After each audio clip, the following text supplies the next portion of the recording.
Vanessa didn't raise her voice. She didn't hesitate either.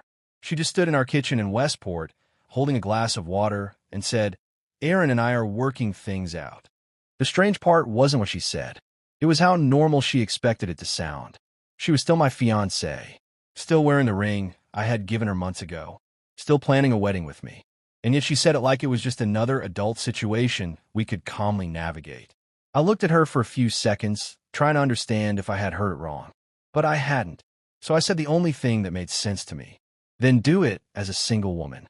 She blinked, not confused, just surprised that I didn't play my usual role. Because up until that moment, I had always been the reasonable one, the calm one, the one who tried to understand before reacting. And maybe that was my mistake. Vanessa and I had built what looked like a perfect life.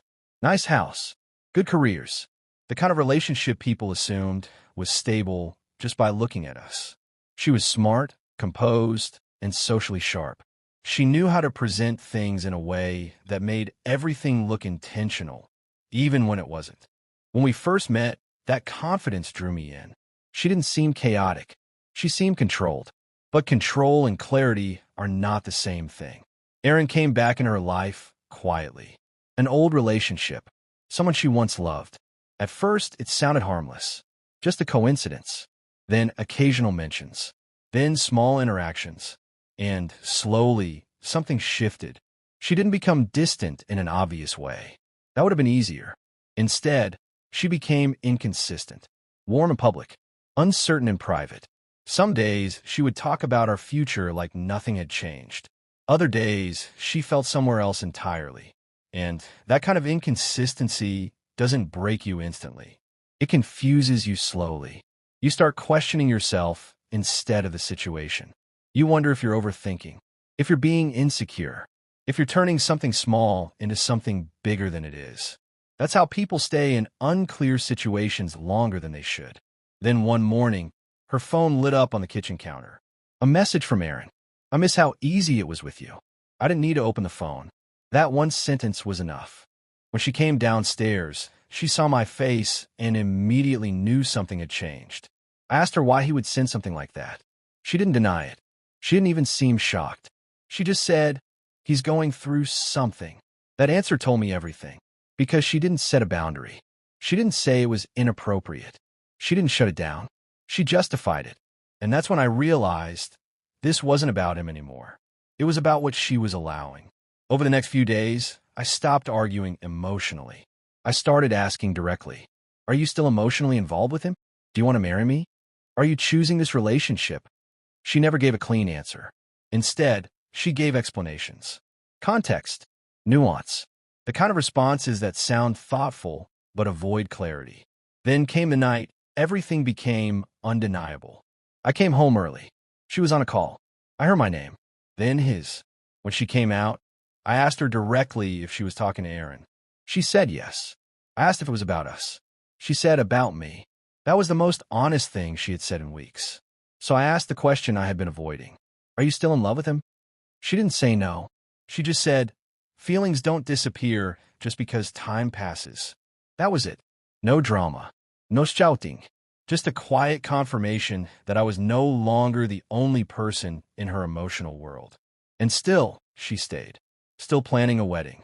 Still holding on to me while thinking about him. That's what made it worse. She didn't leave. She didn't choose. She kept both options alive. So when she finally said, "Aaron and I are working things out," it wasn't sudden. It was just the first time she said it out loud. When I told her to do it as a single woman, she called me extreme. But I wasn't being extreme. I was just removing the gray area she was comfortable living in. She wanted time, space, understanding. But all of that only works when there's still loyalty. This wasn't confusion inside a relationship.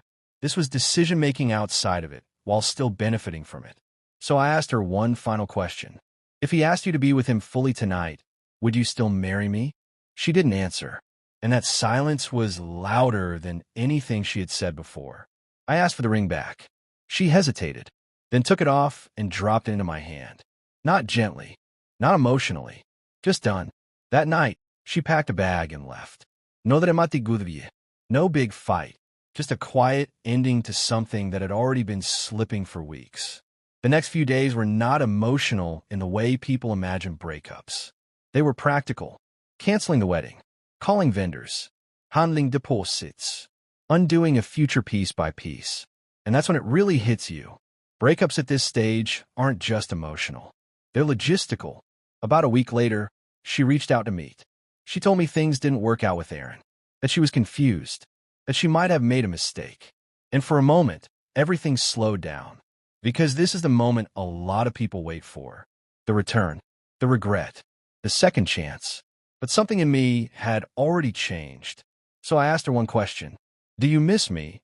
Or do you miss the life you lost when I stepped away? She paused, then said, I think both. And that was enough. Not because it hurt, but because it was honest. And honesty, even when it's painful, brings clarity. I told her I didn't hate her, but I wouldn't build a life with someone who needed to compare me to another option to understand my value. She didn't argue. She just nodded. And that was the end. Not event. No dramatic, just a decision. Months later, I realized something important. She didn't leave because Aaron was better. She stepped away because she still needed to test if something else could be. And I didn't walk away because I stopped loving her. I walked away because I understood something deeper. You can love someone and still refuse to be an option in their life. And sometimes the strongest thing you can say isn't complicated. It's just clear. Then do it as a single woman.